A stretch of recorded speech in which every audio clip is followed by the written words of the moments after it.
আপনি যদি নতুন নতুন ইউটিউবে এসে থাকেন এবং আপনি যদি স্বপ্ন দেখেন যে আপনি একদিন ইউটিউবার হবেন, তাহলে আপনার জন্য এই ভিডিওটি খুবই গুরুত্বপূর্ণ। বিশেষ করে আপনি যদি মোবাইলের মাধ্যমে ইউটিউবিং ক্যারিয়ারটা করতে চান নতুন অবস্থাতে, তাহলে এই ভিডিওটা 100% আপনার জন্য গুরুত্বপূর্ণ।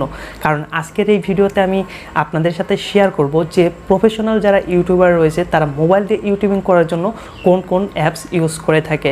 সত্যি বলতে আমি কিন্তু মোবাইলের মাধ্যমে A to Z কাজ করে থাকি। সামান্য কিছু কাজ রয়েছে, বিশেষ করে এসইওটা আমি কিন্তু কম্পিউটারের মাধ্যমে করে থাকি। তাছাড়া ভিডিও এডিটিং, থাম্বনেল এডিটিং থেকে শুরু করে ভিডিও শ্যুট সব কিছু কিন্তু আমি মোবাইলের মাধ্যমে করে থাকি। আর সেইগুলো করার জন্য যে অ্যাপসগুলো আমি ইউজ করি সেটা আজকে আপনাদের সাথে শেয়ার করব, আগে থেকেই বলে দিলাম। সো মনোযোগ সহকারে সম্পূর্ণ ভিডিওটি দেখেন। যদি আপনি স্বপ্ন দেখেন যে ইউটিউবার হবেন, তাও আবার মোবাইলের মাধ্যমে। যাই হোক, মূল ভিডিওতে আমরা চলে যাব। তার আগে ছোট্ট করে একটা রিকোয়েস্ট করব, যদি এই চ্যানেলে নতুন হয়ে থাকেন অবশ্যই চ্যানেলটি সাবস্ক্রাইব করে পাশে থাকা বেল আইকনটি বাজিয়ে দিন। সেই সাথে এই ভিডিওটি যদি ফেসবুক পেজ থেকে দেখে থাকেন অবশ্যই ফেসবুক পেজটি ফলো দিয়ে ভিডিওটি শেয়ার করে দিন, আর ভিডিওতে অবশ্যই একটি লাইক দিয়ে দিন।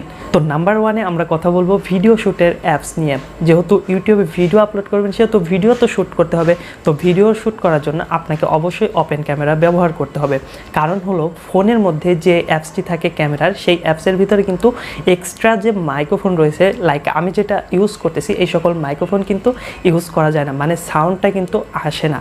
আর যদি আপনি ওপেন ক্যামেরাটা ইউজ করেন এবং সেটিং থেকে এক্সটার্নাল মাইক্রোফোন অপশনটা চালু করে দেন, তাহলে কিন্তু এই সকল মাইক্রোফোন ইউজ করে আপনি আপনারা ফোন দিয়ে ভয়েস রেকর্ডিং করতে পারবেন, মানে ভিডিও শ্যুট করতে পারবেন, সাথে ভয়েসও থাকবে। অন্যান্য অ্যাপস দিয়ে কিন্তু আপনি এটা খুব একটা সুবিধাভাবে করতে পারবেন না। তো এখন আমাদের ভিডিও শ্যুটের সেকশনটা শেষ হয়ে গেল। তো ভিডিও শ্যুট করার পরে কাজ হলো আমাদের ভিডিও এডিটিং করা। তো ভিডিও এডিটিং করার জন্য সকল ইউটিউবাররা কিন্তু বেশিরভাগ ক্ষেত্রে কাইনমাস্টার যে অ্যাপসটি রয়েছে সেই অ্যাপসটা ইউজ করে থাকে। সো আপনিও চেষ্টা করুন কাইনমাস্টারে একদম এক্সপার্ট একজন এডিটর হওয়ার জন্য। যখনই আপনি কাইনমাস্টার অ্যাপসটা A to Z বুঝে ফেলবেন এবং প্রফেশনালি এডিটিং করা শিখতে পারবেন, তখন দেখবেন নর্মাল একটা ভিডিও আপনি প্রফেশনালি এডিট করে সেটার প্রফেশনাল একটা লুক দিতে পারতেছেন।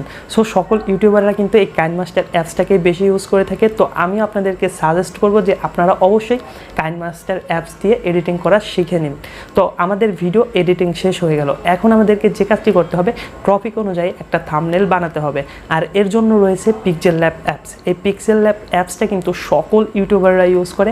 আর এটার মাধ্যমে কিন্তু আপনি শুধুমাত্র HD না, 2K, 4K, 8K পর্যন্ত, মানে যে দেখা গেছে থাম্বনেল এডিটিং করতে পারবেন। আর এইটার থাম্বনেল এডিটিং করলে সেটার যে মানে যে কোয়ালিটিটা এত ভালো হয় ভাই, বলতে গেলে কি বলবো, লাইক কম্পিউটারে ফটোশপ দিয়ে এডিটিং করার মতো একটা ভাবসাব চলে আসে। সো আপনারা অবশ্যই পিক্সেল ল্যাব অ্যাপসটি ইউজ করবেন এবং ইউজ করে এই অ্যাপসটাতে এক্সপার্ট হয়ে যাবেন।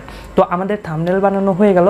এখন আমাদের ভিডিও এবং থাম্বনেল দুটাই কিন্তু আমাদের রেডি। এখন আমাদের কি করতে হবে, ভিডিওটাকে আপলোড করতে হবে। তো আমি মূলত ইউটিউব অ্যাপস থেকে আমি আমার ভিডিওগুলো আপলোড করে থাকি এবং এসইওটা কিন্তু কম্পিউটার থেকে করি।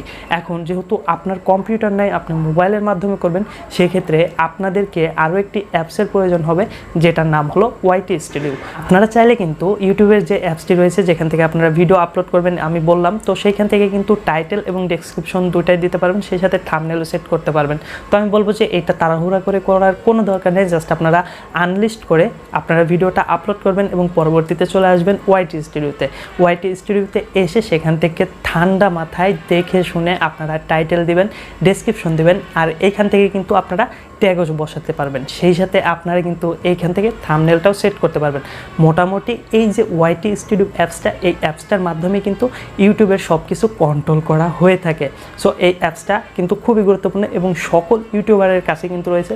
যারা সম্পূর্ণ কাজ কম্পিউটারের মাধ্যমে করে তারাও কিন্তু ফোনের মধ্যে YT স্টুডিও অ্যাপসটা রাখে, কারণ তারা খুব সহজে কিন্তু আপডেটগুলো দেখতে পারে। ইভেন আমিও কিন্তু আমার মোবাইলের মধ্যে এই অ্যাপসটা ইউজ করি আমার যে অ্যানালাইটিক্স সেটা দেখার জন্য। তো এই যে অ্যাপসগুলোর কথা বললাম, এই অ্যাপসগুলো কিন্তু সকল ইউটিউবাররা ইউজ করে। আর আপনি যদি মোবাইলের মাধ্যমে প্রফেশনালি ইউটিউবিং ক্যারিয়ারটা করতে চান, তাহলে কিন্তু আপনাকে অবশ্যই অ্যাপসগুলো ইউজ করতে হবে।